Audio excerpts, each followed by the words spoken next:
오늘 본문을 보면요, 바울과 그의 전도팀이 이제 고린도에서 1년 6개월간 사역을 했죠. 복음을 전파했어요.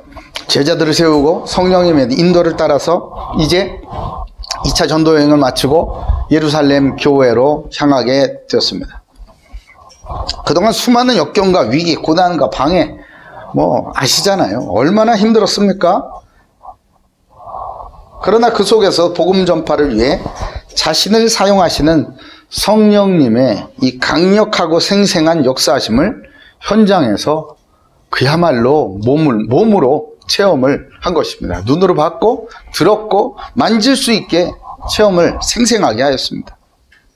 그런 2차 전도 여행을 마무리하는 중에도요, 바울은 영적 긴장을 전혀 놓치지 않았습니다. 그리고 하나님 앞에서 자신의 정체성을 다시 한번 확인하고 자신을 다시 한번 새롭게 세우는 모습을 오늘 본문에서 볼 수 있습니다. 왜 그랬을까요? 그 원동력이 뭐였을까요? 바로 그것은 바울의 서원이었습니다. 그게 뭡니까? 바울은 자기가 서원을 하나님과 약속한 것이죠. 그 서원을 했기 때문에 바울은 오늘 본문에 나오는 그런 행동들을 할 수 있었습니다. 결단하고 이 실천하는 그런 힘의 원동력이 되었습니다. 그게 무엇이었을까요? 자, 첫 번째입니다. 갱그리아에서 머리를 깎다입니다. 우리 18절 같이 읽겠습니다. 자, 시작.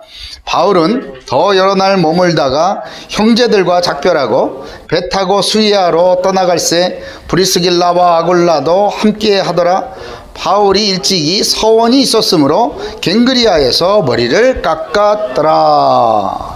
고린도에서 만난 이 브리스길라 아굴라 부부는요, 같이 이 생업을 같이 하고 복음을 전파하고 성도들을 섬기고 교회를 세워가는 이 과정을 통해서 완전 아주 생을 바친 자기의 생명 건 동역자로 제대로 세워졌어요. 그러니까 바울 목사님 가시는 곳마다 막 같이 가는 거예요. 아니, 어떻게 이럴 수가 있지? 사업하는 사람들이라고 말씀드렸어요. 바울과 이 브리스길라 아굴라 부부는 뭐 하는 사람? 사업하는 사람. 그렇죠? 그러면은 사업 다 접어놓고 목사님만 쫓아다녀야 되는 겁니까? 그게 아니고 브리스길라 아굴라 부부는 사업하는 사람이라니까요. 예? 뭐 하는 사람? 천막 만들어서 제조, 유통, 판매업자라고요. 그 비즈니스를 하시는 분이에요.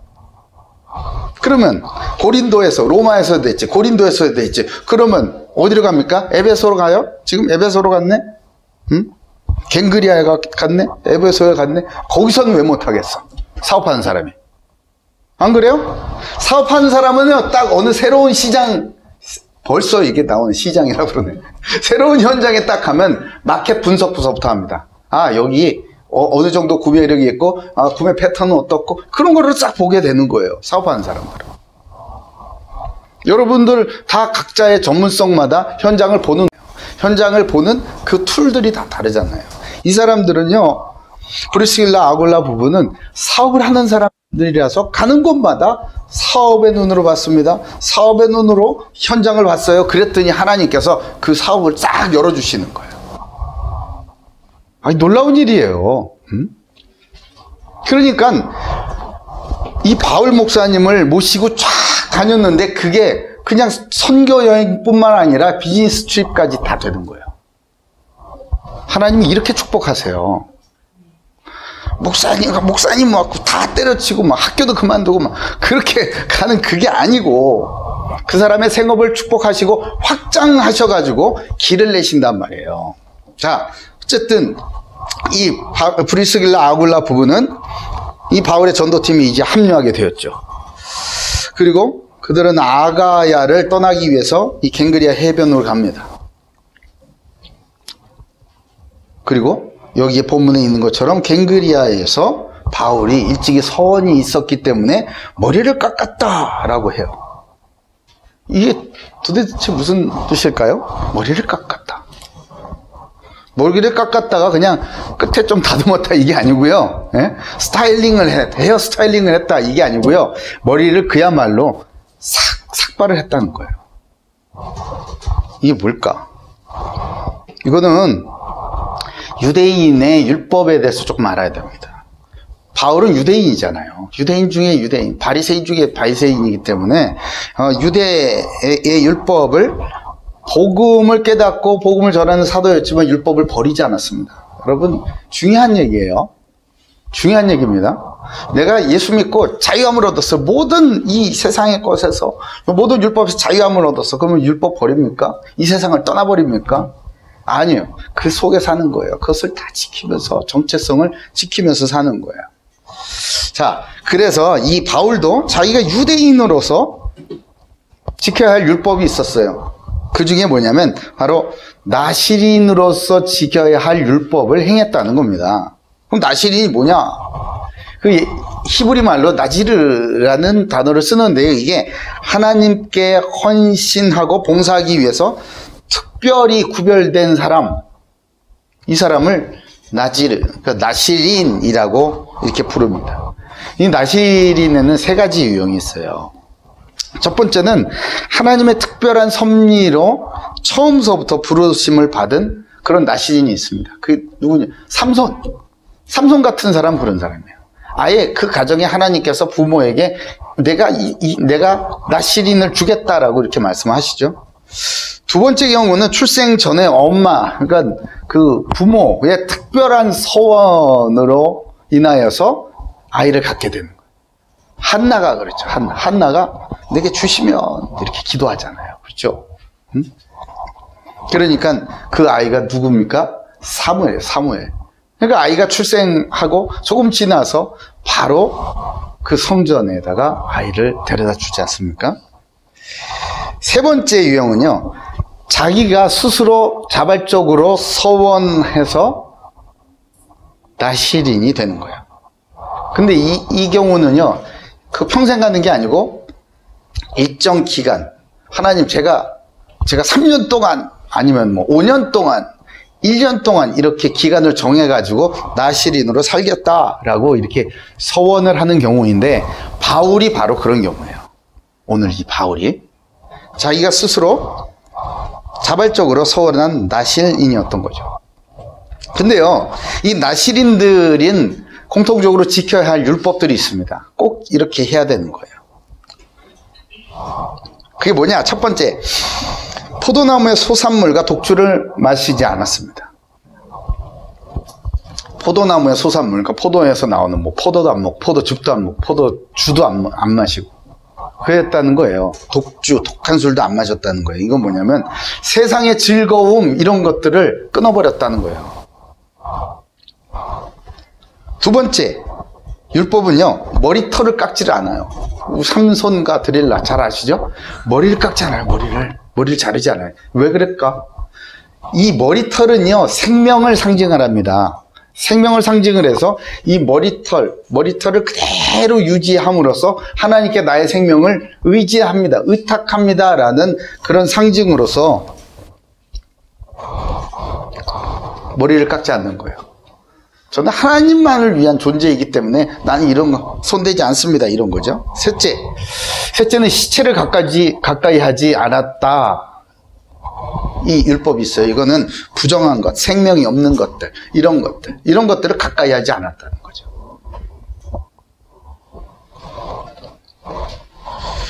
이거 하나하나가 지금 우리 이 그리스도인들이 항상 자기의 이 정체성을 가지고 살아가야 할 그 삶의 덕목들과 다르지 않습니다. 그대로 일맥상통하고 있어요. 로마서 12장 12절에 보면요, 이 복음을 가지고 살아가야 될 그 성도들, 그리스도인들에게 분명하게 삶의 기준을 얘기를 해주죠. 1절 2절에 이렇게 나옵니다. 그러므로 형제들아, 내가 하나님의 모든 자비하심으로 너희를 권하노니 너희 몸을 하나님이 기뻐하시는 거룩한 산 제물로 드리라. 이는 너희가 드릴 영적 예배니라. 아멘. 아니, 몸을 드리는 게 영적 예배라고 그러잖아요. 그럼 여러분, 삶으로 나는 하나님께 예배를 드리겠습니다. 삶으로 하나님께 나는 예배를 최고의 예배를 올려드릴 겁니다. 이거 어떻게 하라는 거예요? 이렇게 하면 돼요. 세상의 즐거움 끊어버리세요.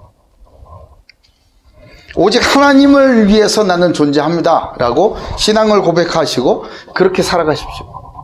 그리고 생명이 없는 부정한 것들,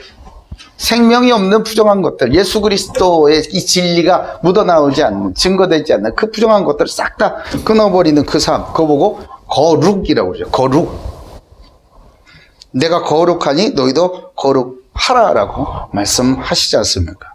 자, 네 번째는 이 서원 기간이 끝나잖아요. 자발적으로 서원한 경우에 해당이 되겠죠.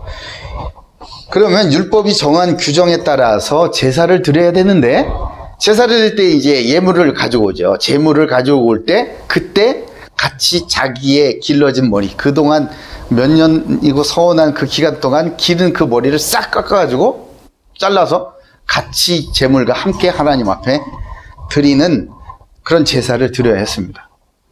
그러니까 바울이 갱그리아에서 서원하였기 때문에 머리를 깎았다 이 말은요, 하나님께 나신으로서 일정 기간 자기가 살기로 서원을 했다, 그렇기 때문에 그 기간이 다 했으므로 하나님 앞에 유대인의 율법대로 제사를 드렸다, 이런 뜻이에요. 자, 근데 여기에는 두 가지 의미가 있습니다. 두 가지 의미. 그냥 그래, 뭐가 기분이 안 좋았나, 우리 남자 여자 헤어지고 나면 머리 확 잘라버리고 그런 거 있잖아요. 그런 게 아니라, 그런 게 아니라 머리를 밀어버리고 뭐 공부하겠다, 그런 게 아니라 여기에는 중요한 의미가 있어요. 두 가지 의미입니다. 첫 번째, 서원을, 하나님께 드린 그 서원을 제가 완수했습니다 라고 하는 감사기도예요. 감사의 표시입니다. 바울이 드린 서원이 도대체 무엇이었을까요? 네? 무엇이었을까요? 사도행전 13장 2, 3절에 보면요, 엿볼 수가 있습니다. 주를 섬겨 금식할 때 성령이 이르시되 내가 불러 시키는 일을 위하여 바나바와 사울을 따로 세우라 하니 이에 금식하며 기도하고 두 사람에게 안수하여 보내니라 그래요. 금식하면서 뭐 했겠습니까? 바로 서원을 했겠죠. 하나님, 제가 이 여행, 저 이방인들을 위하여서 전도여행을 하는 동안 저와 함께 해 주시옵소서. 제가 정말 이 맡겨진 사명을 잘 완수하겠습니다. 이렇게 하지 않았을까요? 그리고 사도행전 16장 10절에 보면요, 바울이 그 환상을 보았을 때 우리가 곧 마게도냐로 떠나기를 힘쓰니 이는 하나님이 저 사람들에게 복음을 전하라고 우리를 부르신 줄로 인정하미로라, 이런 말씀이 있어요. 그러니까 마게도냐로 갔을 거예요. 그렇죠? 마게도니아로 가면서, 그렇습니다, 하나님의 뜻이라면 내가 글로 가야죠. 내 뜻은 아시아로 가는 거였지만 하나님의 뜻이면 마게도니아로 가야죠. 그러니 나와 함께 하여 주시옵소서라고 하나님께 서원했겠죠. 여러분들 하나님께 간절히 기도드린 바 있을 거예요. 근데 그것이 뭔가 마무리가 딱 됐어요. 하나님의 은혜입니다, 감사합니다 라고 이렇게 하셨나요? 진심으로 그렇게 하셨나요? 이 바울처럼 갱그리아에서 머리를 깎아버린 것처럼, 자기 하나님께 드린 이 서원이 완수되었습니다, 완수했습니다 라고 이렇게 하나님 앞에 감사드리시는 우리 고대교회 모든 성도들 되시길 주님의 이름으로 축복합니다. 두 번째 의미는 바로 그예요. 새로운 서원의 시작이었습니다. 하나 다 끝내놓고, 야, 됐다, 이제 하나님 됐죠? 나 할 만큼 했어요. 아니죠, 이게 아니고, 네? 정말 힘들고 핍박 속에서 쫓겨나기도 했고 너무나 힘들었지만, 죽을 뻔도 여러 번 했잖아요. 그랬지만 그 안에서 누리는 임마누엘, 하나님이 나와 함께 하시고 나를 축복하시고 나를 통해 하나님의 영광을 나타나게 하시고 주의 놀라운 능력이 나의 이 헌신을 통해서 열매 맺게 하시는 그 임마누엘의 축복, 이것을 다른 삶에 어떻게 비교할 수가 없었던 거죠. 이것만큼 가치 있는 게 더 이상 뭐가 있을까? 바울은 찾아볼 수가 없었어요. 그래서 새로운 결단을 합니다. 새로운 서원을 하게 됩니다. 오히려 이전보다 더 차원이 높은, 더 높은 도전에 대한 서원을 하게 된 것이겠죠. 빌립보서 3장 13절 14절에 보면요, 이렇게 고백을 해요. 형제들아, 나는 아직 내가 잡은 줄로 여기지 아니하고 오직 한 일, 즉 뒤에 있는 것은 잊어버리고 앞에 있는 것을 잡으려고 표대를 향하여 그리스도 예수 안에서 하나님이 위에서 부르신 부르심의 상을 위하여 달려가노라. 아멘. 이제까지 온 거 있잖아요. 이거 이제 잊어버리는데요. 아, 하나님의 은혜로 내가 이만큼을 왔구나. 야, 이 정도면 됐다. 요거 갖고 난 평생 자랑하면서 간증하면서 살아. 이게 아니고 요건 잊어버리는 거예요. 싹 잊어버려. 그럼 잊어버리면 입 닦는 겁니까? 그게 아니고 이것을 발판으로 해서 하나님께서 예비해 놓으신 더 큰 응답 속으로 들어가기 위한 새로운 도전에 나서는 거죠. 그게 바울의 갱그리아에서의 결단이었습니다. 바울은 2차 전도 여행을 마무리 지으면서 하나님께 소원한 그 기간이 끝났기 때문에, 그래서 율법대로 갱그리아에서 머리를 자른 겁니다. 그러나 바울은 아직도 복음이 전파되어야 될 현장이 너무나 많았고, 하나님께서 구원하시기로 작정된 영혼이 정말 현장에 너무나 많다는 것, 게다가 저들에게 주어진 시간이 얼마 없다는 것을 알았기 때문에 그는 더 이상 멈출 수가 없었어요. 그리고 하나님께 헌신된 나시린으로 계속 살아가기를 다시 소원하게 되는 것입니다. 여러분, 이 시대의 나시린은 누구라고 생각하세요? 목사님? 사모님? 아니요. 그리스도 안에서 거듭나 새 생명을 얻어서 새로운 목적을 위해서 이전과는 완전히 다른 본질을 가지고 다른 정체성을 가지고 다른 삶을 살아가는 이 땅의 모든 그리스도인들이 이 시대의 나시린인 것입니다. 사랑하는 고대교회 가족 모두는요, 이 시대에 부르시고 세우신 나시린으로서 지금까지 인도하시고 베풀어 주신 하나님의 축복과 은혜에 감사드리시고, 동시에 오늘 이후의 삶을 두고 새롭게 결단하는 큰 은혜가 있으시길 예수님의 이름으로 축복합니다.